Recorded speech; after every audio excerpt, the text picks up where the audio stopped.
ಈ ನಕಲಿ ರೆಹಮಾನ್ ಡಕಾಯತ್ಗಿನ್ನ 100 ಪಟ್ಟು ಹೆಚ್ಚು ಅಪಾಯಕಾರಿ ಇದ್ದದ್ದು ಈ ನಿಜವಾದ ರೆಹಮಾನ್ ಡಕಾಯತ್. ಕೇಳುತ್ತಾ ಹೋಗಿ. ರೆಹಮಾನ್ ಡಕಾಯತ್ನ ನಿಜವಾದ ಹೆಸರು ಅಬ್ದುಲ್ ರೆಹಮಾನ್ ಬಲೋಕ್ ಅಂತ. ಅವನು 1975ರಲ್ಲಿ ಕರಾಚಿಯ ಲಿಯಾರಿ ಎಂಬ ಚಿಕ್ಕ ಪ್ರದೇಶದಲ್ಲಿ ಜನಿಸಿದ್ದ. ಲಿಯಾರಿಯ ಸಮಸ್ಯೆ ಏನಾಗಿತ್ತಂದ್ರೆ ಅಲ್ಲಿ ಭಾರಿ ಬಡತನ ಇತ್ತು. ಬಹಳ ಚಿಕ್ಕ ವಯಸ್ಸಿನಲ್ಲೇ ರೆಹಮಾನ್ ಡ್ರಗ್ಸ್ ಮಾರಾಟ ಆರಂಭಿಸಿದ್ದ.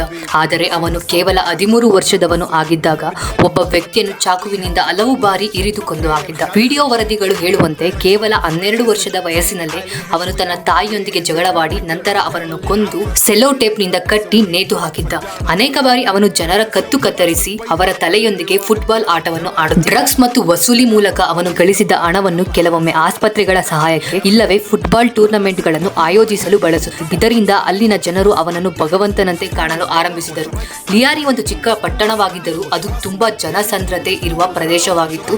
ಆ ಚಿಕ್ಕ ಪಟ್ಟಣದಲ್ಲಿ ಸುಮಾರು 4 ಲಕ್ಷ ಜನರು ವಾಸಿಸುತ್ತಿದ್ದರು. ಅದಕ್ಕಾಗಿಯೇ ಪೊಲೀಸರು ಅವನ ವಿರುದ್ಧ ಹೆಚ್ಚು ಕ್ರಮ ಕೈಗೊಳ್ಳಲು ಸಾಧ್ಯವಾಗುತ್ತಿರಲಿಲ್ಲ. ಅವನ ಒತ್ತಾಸೆ ಮತ್ತು ಬೆಂಬಲ ರಾಜಕಾರಣಿಗಳಿಗೆ ಬಹಳ ಅಗತ್ಯವಾಗಿ. ಇದರ ಪರಿಣಾಮವಾಗಿ ಪಾಕಿಸ್ತಾನದ ಅತಿ ದೊಡ್ಡ ರಾಜಕೀಯ ಪಕ್ಷಗಳಲ್ಲಿ ಒಂದಾದ ಪಾಕಿಸ್ತಾನ್ ಪೀಪಲ್ ಪಾರ್ಟಿಯಿಂದ ಅವನಿಗೆ ನೇರ ಬೆಂಬಲ ದೊರಕಿತ್ತು. ಇದೇ ಕಾರಣದಿಂದಾಗಿ ಆ ಪಕ್ಷವು ಅವನನ್ನು ಬಹಿರಂಗವಾಗಿ ಬೆಂಬಲಿಸುತ್ತಿತ್ತು. ರೆಹಮಾನ್ ಡಕಾಯತ್ 2009ರಲ್ಲಿ ಕರಾಚಿಯ ಲಿಯಾರಿ ಪ್ರದೇಶದಲ್ಲಿ ಪೊಲೀಸ್ ಎನ್ಕೌಂಟರ್ನಲ್ಲಿ ಸಾವನ್ನಪ್ಪಿದ.